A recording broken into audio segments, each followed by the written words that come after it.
बिस्मिल्लाहिर्रहमानिर्रहीम। अस्सलामुअलैकुम।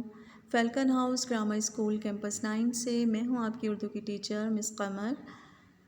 Class 4 students, कैसे हैं आप सब लोग? उम्मीद करती हूं कि आप सब लोग खैरियत से होंगे और अपना बहुत ज़्यादा ख़याल रख रहे होंगे। आपको नई क्लास में खुशामदीद कहती हूँ और उम्मीद करती हूँ और दुआ गो हूँ कि आप इस क्लास में बहुत अच्छी तरीके से अपना पढ़ाई का काम करेंगे, बहुत अच्छा पढ़ेंगे और बेहतरीन रिज़ल्ट भी हमें मिलेगा, है ना। तो ये क्लास आपकी तारुफ़ी क्लास है। तो इस तारुफ़ी क्लास के अंदर थोड़ा सा इंट्रोडक्शन हो जाए कि हम अपनी उर्दू की क्लास में किस तरह से काम करेंगे।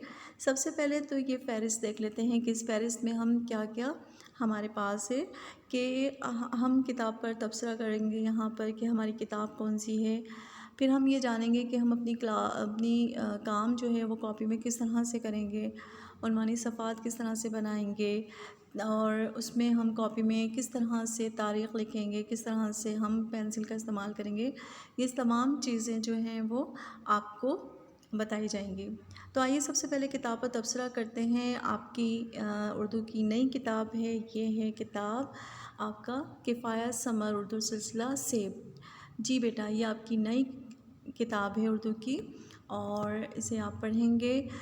इसके साथ साथ अमली किताब भी दी गई है। इस अमली किताब में आप अपनी से आप बेहतर खुशख़ती का काम कर सकेंगे, अपनी लिखाई को बेहतर कर सकेंगे, नए अल्फाज सीख सकेंगे, ज़ख़ीरे अल्फाज में आपका इजाफ़ा होगा।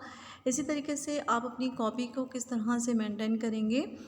कॉपी, आपको पता है कि आपकी कॉपी जो है वो इस तरह से होती है और आपने सबसे पहले कॉपी में आपने किस तरह से डेट लिखते हैं, किस तरह से आप इसका टॉपिक का नाम लिखते हैं, कहाँ तारीख़ लिखते हैं। तो फिर इसी तरीके से आप जो भी काम करेंगे, आप कॉपी में आपको जो भी काम करवाया जाएगा, तो सबसे पहले अपनी हैबिट बना लीजिए, अपनी आदत बना लीजिए कि आपको सबसे पहले इंडेक्स बनाना लाजमी है। बग़ैर इंडेक्स के आपका कोई काम चेक नहीं होगा। तो इंडेक्स बनाने के लिए सबसे पहले आपने तारीख़ लिखनी है। सबसे पहले तो आप नंबर डालेंगे, फिर आपने टॉपिक लिखेंगे और उसके बाद अपनी तारीख़, जो जिस तारीख़ को आपने ये काम किया है, आप वो काम, उस काम की तारीख़ लिखेंगे। उसके बाद जो भी काम आप, जैसे कोई भी नया चैप्टर आप स्टार्ट कर रहे हैं, जैसे आपने अगर सबक में सबसे पहले हम्द है तो हम्द अल्लाह ताला की तारीफ़ जी, तो सबसे पहले हम इसका खूबसूरत सा एक टाइटल पेज बनाएंगे और उसके बाद जो है लाज़मी खुशख़ती का काम होगा। लेकिन जो भी आप काम करेंगे वो आप पेज वाइज़ तारीख़ भी लिखते जाएंगे। जैसे आपने इंडेक्स में अगर आप तारीख़ लिख रहे हैं, इसी तरीके से आप अपना कॉपी में जब काम करेंगे तो आप तारीख़ भी ज़रूर लिखेंगे। इसके अलावा आप पेंसिल का किस तरह से इस्तेमाल करेंगे। आपको पता है कि आप टॉपिक्स जो हैं वो ब्लू कलर की जो पेंसिल है आप उसका इस्तेमाल करते हैं। आप पेंसिल को शार्प करेंगे बहुत अच्छी तरीके से और उसके बाद खुश ख़त आपका काम होगा, यानी कि आप जो भी काम करेंगे वो सफाई के साथ काम करेंगे।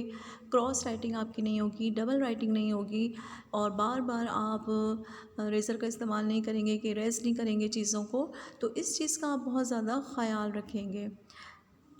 उसके बाद आपके पास का जो काम आएगा वो तख्लीकी तहरीर का होता है। फिर तहरीरी तफ़हीम का हम काम करते हैं। ज़बानी पेशकश में आपको कोई ना कोई टॉपिक दिया जाता है जिसमें आप ज़बानी बातचीत करते हैं, ज़बानी उस टॉपिक के बारे में हमें बताते हैं। फिर आखिर में आ जाता है उर्दू प्रोजेक्ट आपको उर्दू का जो भी दिया जाता है वो आप क्लास में या घर के लिए वो आप उसका काम करते हैं।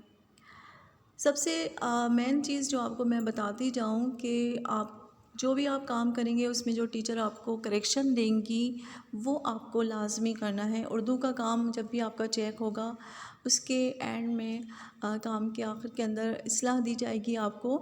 इस्लाह कहते हैं करेक्शन को। तो इस्लाह आपने अपने काम की ज़रूर करनी है ताकि आप नेक्स्ट टाइम वो गलती ना कर सकें। इसके अलावा जैसे आपका हम्द का चैप्टर अगर आपने कंप्लीट हो गया है, उसके बाद आपने उस चैप्टर का इआदा करना है, यानी कि आपने टेस्ट देना है। ठीक है, तो ये इस बात ज़हन में रखिएगा कि जो भी टॉपिक आपका ख़त्म होगा उसके बाद उस टॉपिक का टेस्ट ज़रूर लिया जाएगा, उसका इआदा लिया जाएगा, ठीक है। रिवीजन का टाइम आपको दिया जाएगा और उसके अलावा आप अपना टेस्ट का काम लाजमी करेंगे। इस तरीके से आपकी इम्तिहानों के लिए भी तैयारी आराम से हो जाएगी। आखिर के अंदर आपको घर का काम दिया जाएगा, ये आपका डायरी यूनिट होता है। डायरी यूनिट में आपको जो होमवर्क दिया जाता है वो आप जो है वो काम अपना कंप्लीट करते हैं। बच्चों, आपको होमवर्क और क्लास वर्क का काम करते हुए इस चीज़ का बहुत ज़्यादा ख्याल रखना है कि आपका काम नीट एंड क्लीन होगा, ठीक है। आप सफाई का काम ज़्यादा से ज़्यादा अपने सोच में रखिएगा कि मुझे जो भी काम करना है वो साफ़ सुथरा रख करना है। आपका लिखाई का अगर आपका मसला है कि अगर आप लिखाई में आपको प्रॉब्लम है, आपको लिखना नहीं आता, तो आप ज़्यादा से ज़्यादा खुशख़ती कीजिए, ठीक है। आप इमले के अल्फाज बार बार आपके पास जो भी रफ़ कॉपी होगी आप उसके अंदर बार बार आप कॉपी पे आप अल्फाज लिखें। ज़ख़ीरा अल्फाज में इस तरह से आपका इजाफ़ा होगा और आपको वो अल्फाज भी लिखने आएंगे। तो ये थी एक छोटी सी तारुफ़ी क्लास आपकी उर्दू की, और इसके अंदर जो है वो मैंने आपको बता दिया है कि आप किस तरह से उर्दू का काम करेंगे। तो मुझे पूरी उम्मीद है क्लास 4 के आपको जो बातें मैंने समझाई हैं आप उस पर अमल पैरा होंगे और उस पर अमल करते हुए, इन बातों को मद्देनज़र रखते हुए अपनी उर्दू का काम बहुत अच्छी तरीके से करेंगे। मुझे दीजिए अब इजाज़त, इंशाल्लाह आपसे मुलाकात होगी। अपना बहुत ख्याल रखिएगा। अल्लाह हाफ़िज़।